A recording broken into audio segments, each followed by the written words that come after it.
Yo, what up guys, iReapism here, and welcome back to another video. Today we're going to be taking a look at the 7327 library, and I'm going to teach you everything and what exactly everything means. I'm here to clear the misconception you might have. Now let's just turn down that sound, and let's take a look at it. So you have to be in the admin panel to get to it, and if you're an admin, of course, with game mode 1, if you're able to game mode 1 yourself, you're considered an admin in this map, and just take everyone to 7327 library. It's that simple. Alright, so we can learn about Nizerth and the Reaper. We can learn about the Marauders and the Paradisers.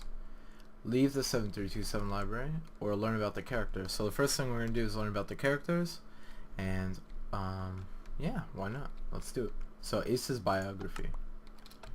Alright. Ace, an ambitious marauder who is leading the invasion on the Paradisers.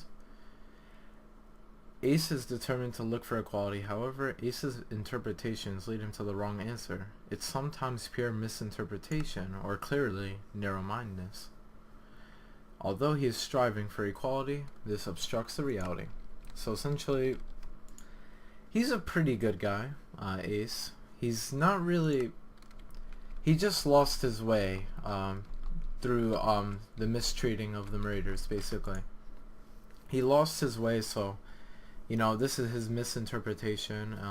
He wants to go to war for equality, but he was still, the idea of going to war still, instead of a compromise, is why it's narrow-mindedness. He's not open to a new idea.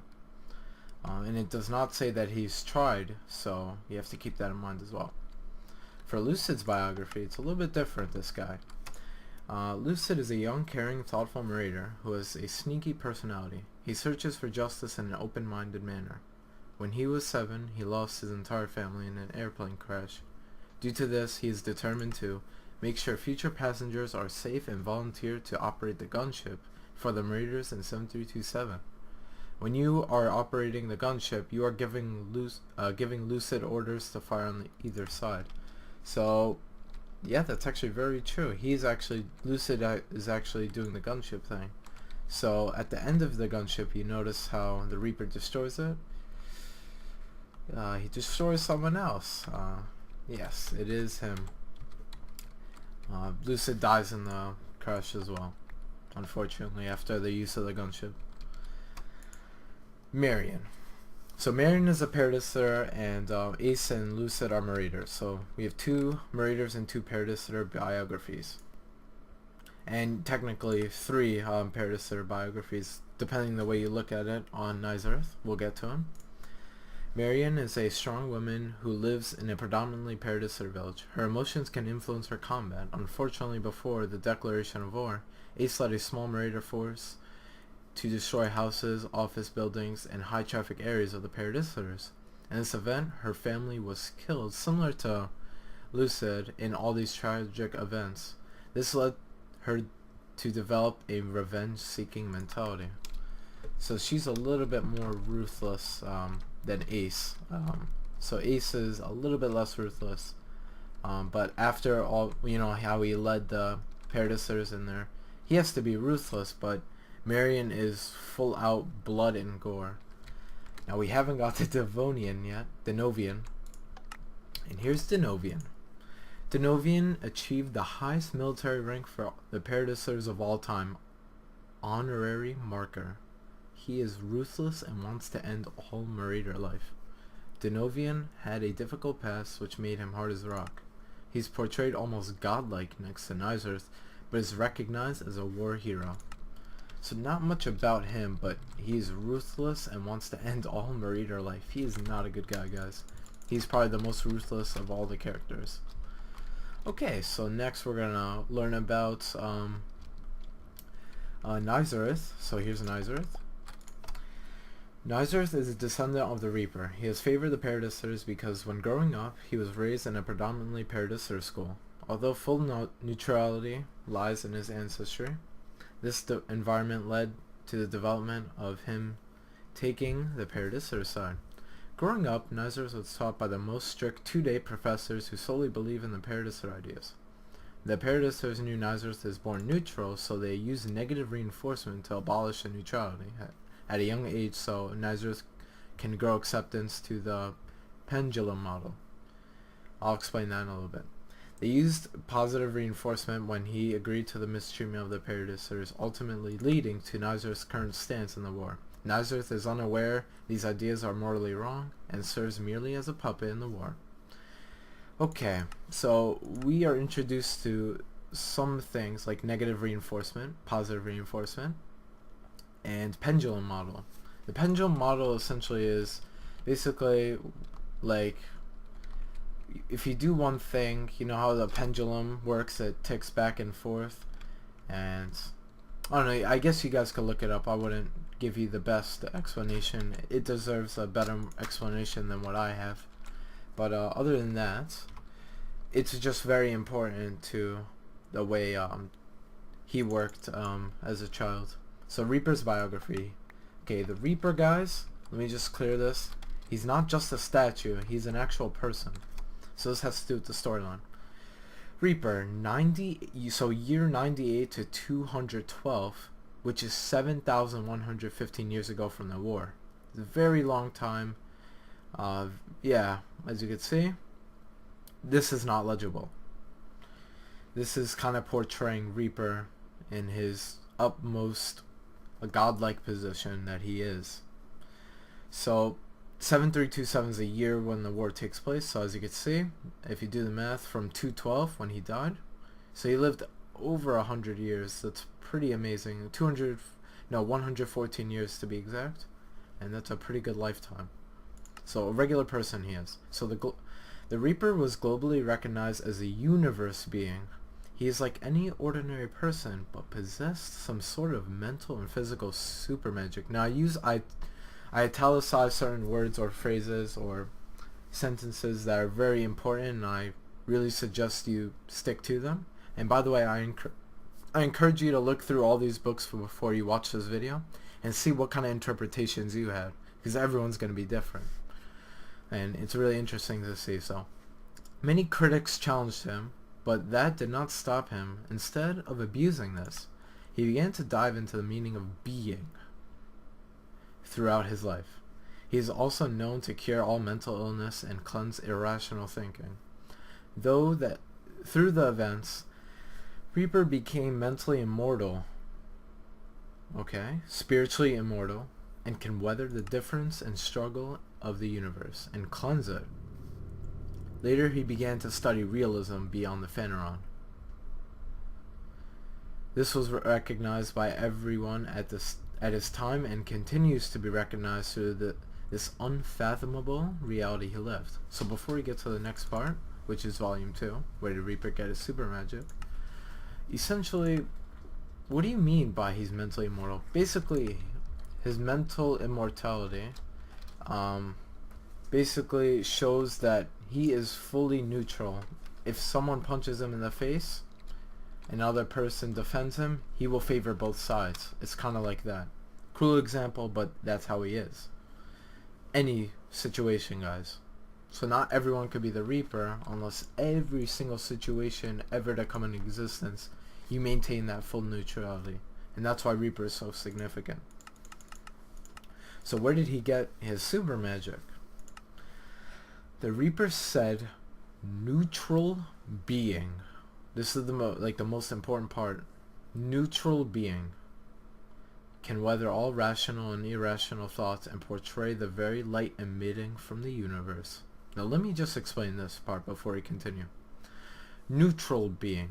So being as in alive, aware, and there, and being neutral can do all of this. Now I translate it to you guys. This heavy quote translates to, if one is alive and is determined to be neutral in all situations, then that person can cleanse the struggle between clean and unclean thinking and thoughts. So that's the explanation. Then this is some more of what Reaper said. He also confabulated the importance of individualism and neutrality. The super magic isn't physical at all. Instead, it is mentally enforced through the principles of individualism and neutrality, that being the Reaper calls neutral being. So the Reaper calls it neutral being, and basically those two words sum up this entire 8-page thing. Neutral being is what he is, and anyone in neutral being can be mentally immortal, spiritually immortal, you name it. The Reaper is like the most important thing. Everything revolves around the Reaper in 7327. So many things change if he's hacked or activated. So he's very important as well in the storyline. So we're going to learn about the Marauders and Paradisitors. Now this includes some excerpts from the characters, and these are really awesome to interpret, I think. So I apologize if I'm reading all of them out loud to you. I know that you probably did that as well. But I feel like I can emphasize the importance of my vocabulary and the words I use specifically. And I think that's the whole point of this video. Watch as you do. So learn about the Marauders. Marauders, pronounced Marauder. I had the pronunciations there because I've heard Marauder before in other terminology. Just wait till you get to Paradisitor. Marauders believe that all people, regardless of limited education, should have some consent in government. Actually, before I continue, I should mention Marauders and Paradisitors are not two groups as much as two different political parties. They're most closely associated with what we call political parties in the modern day. Okay, with that being said, let's continue. The Marauders also believe in the importance of equality in terms of religious, ethnic, and social groups. It's a very kind way to, believe. That's a very kind thing to believe in. The Marauders are very nationalistic. They invented the first military gunship. Ace, leader of the Marauder forces, started to create super militia. The militia are superhumans that are very strong and can withstand lots of damage. Unfortunately, all humans, including Marauders, are targets. This also plays into what I'm limited to in, spawning mobs and what they could hit and stuff. So I also include it in the storyline. They are only to be used in war emergencies similar to this war. So that's when you use the militia in a war emergency, because they could hurt the very people who created them. So here's the Paradisitors. So, alright, let me talk about the pronunciation. It's Paradisitor. Paradisitors, Paradisitors. Anyway, it's fine. Except when you say Paradictator, it's not Paradictator. Paradisitor, I heard many ways to pronounce, but try, it's pronounced Paradisitor. It's a made up word. These are made up words. So they don't really, I guess I created the pronunciation for them. The Paradisitors believe that education was a minimum requirement, so a lot different. So to even participate in the government, you have to have a minimum education. No, it's not a minimal education. You have to have education, like all grade school education, and that was a minimum requirement to represent in government. They also felt the higher class should represent the government in its fullest extent. So a little bit strange on how they are wording it here. So you have to have a lot of education and you have to be rich if you want to represent in its fullest. Okay, so this is the big part. They are also sectionalists, meaning they like to divide themselves from everyone else who don't believe. They don't like to unite. They like to divide themselves, so sectionalists. The court judges were mostly Paradisitors and felt the Marauders had the wrong idea.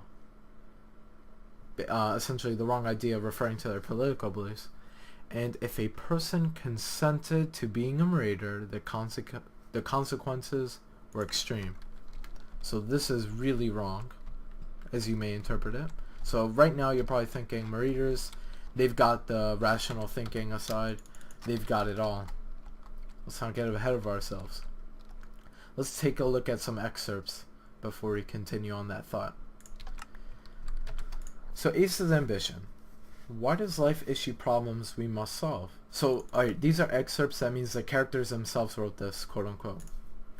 Why does life issue problems we must solve? It's easy to solve in hindsight, but hindsight exists after the problem has been solved or attempted. That's when hindsight is born. Oh, I should have waited to declare war on the paradisers. If we rely on hindsight to make better decisions for us, our initial decision is non-existent, meaning it's not even there. It's not even considered. Waiting results in ineffable amounts of marauders that are tortured in court, taxed much higher, and treated unfairly in society. I issued my first attack on a small, predominantly paradiser village, so he's admitting it as a good thing in here, to show what's coming. So this is like kind of a prequel of what's going to happen. I plan to go to war tomorrow at sunset and destroy. Right here, guys. Main word to focus on. Destroy. It's a very strong verb. The paradisers once and for all. It may seem like I am power hungry, but if I do not commit these acts, no one will. Wow. You interpret that, guys. All I'm gonna say is he is a bit war hungry. His misinterpretations, again, like his biography says, is leading him to believe that war is the only way to solve issues, and that's a problem. An excerpt from Lucid. Now, of course, you can interpret this. This also my opinion goes in with this. You can interpret this the way you want, but always people want to know how the creator of the quotes and all the story actually interpreted or meant for the interpretation to be. So here's Lucid's dream. So this is the excerpt called Lucid's dream. You know what a lucid dream is, right? It's actually the narrator is called Lucid, and it's his dream. So don't be confused by the actual, our equivalent of a lucid dream. My family and friends are all gone. Is fighting. So this already implies that Ace isn't really his friend. So keep that in mind, guys. Is fighting of any value? The Reaper looks down and sees shallow, restless souls fighting each other. The munificent Reaper has tales that live on when he isn't. These tales create conceptual knowledge that is everlasting. Some people believe he extricated himself from the war, but his statue remains an influence impacting all esoteric minds. Darkness, bred in a void, filling the eyes with disbelief and doubt. Although darkness may seem inevitable, once conscious beings confront individualism at its peak, a photon is born. The Reaper illustrates neutrality as being the key to understanding realism, and that's a value. So a very, very amazing, this is one of my favorite excerpts from the characters. It's absolutely crazy. So much is going on in this one. So he's saying, how the murderers all want to, go to war and stuff. Lucid's not really about that life. He's saying it's not much of value. So he's asking a question, and then he begins to talk about the Reaper and how he's interpreted and stuff. And he does a little quote here: darkness bred in a void, filling the eyes with disbelief and doubt. So basically, darkness being created in a dark area may make you feel like there's no light that's ever going to happen, because it's continually bred by other darkness. But it might seem inescapable, but once someone is aware and alive, so just awareness, confronts their individualism at its peak, so it's at its highest point, its peak. So when you're more individualistic, light starts to be creating. So essentially, enlightenment ensues. This guy knows how to write. Good job, Lucid, aka me. Oh, I really like this one. Alright. Let's go to Marion. the blockade. Now I showed these to early beta testers, and they were unsure why it's called the blockade, and you'll see why. You might ask the same question. I'll explain that at the end. So the blockade. I once lived a normal life until the arms of war grabbed me and controlled all rational being in me. Once all interpretations exist, a consensus is born, breeding similar ideas without introspection. I had to defend my people, but the forces of revenge overlook my judicious ideas and confront it in a way where all purifying energy is demeaning and all who exert the force can't repel it.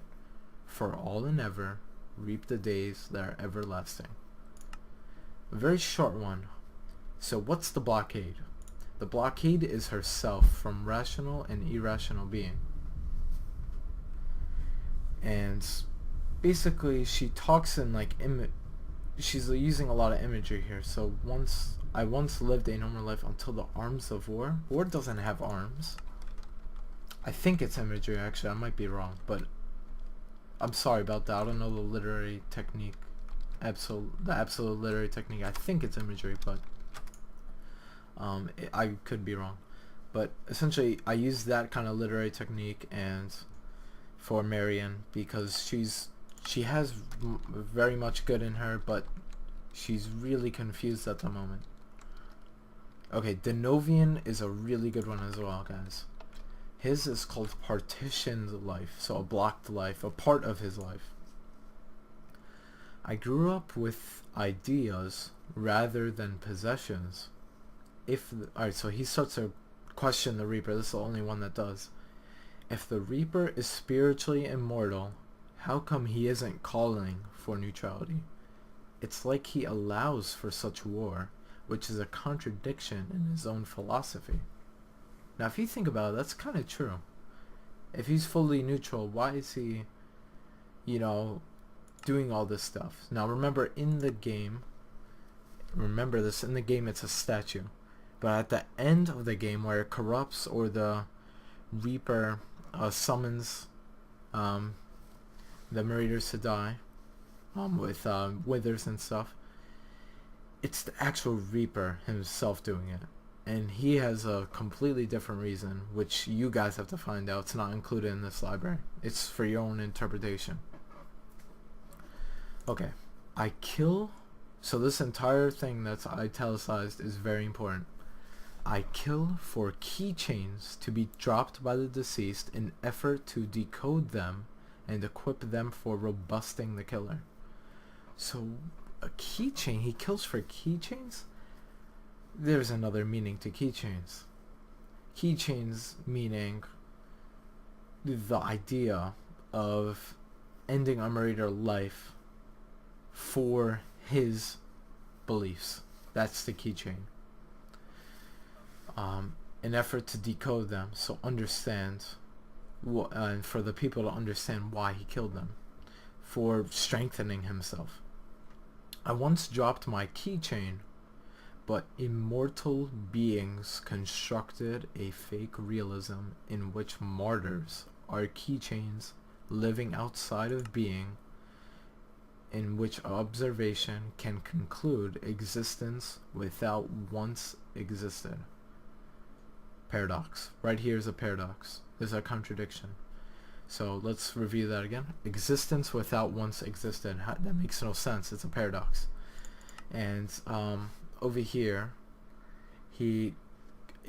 I once dropped a keychain, but immortal beings constructed a fake realism. He's talking about the Reaper, guys. So he's basically saying Reaper's a martyr. He died for his own beliefs. And he also, which is actually not true, and he also is a contradictory in his own philosophy. This is very ambitious to say, as everyone favors the Reaper, but this guy, it seems.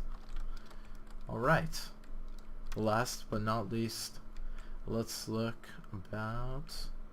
Actually, we're pretty much done. Yeah, that's it. We're good. So any questions you guys have in the comments, please leave them. And I left you guys with many questions, so try to interpret them and ask the questions in the comments and try to interpret whatever I didn't by yourself. It's all fun and games. I hope to see you interpret them. It took me a long time to make that. As you can probably tell, the English is not as broken as it usually is in my typing. You know, in my games I can't type when I record. So it took me a long time to make that as unbroken English as possible. And that was probably a broken English sentence.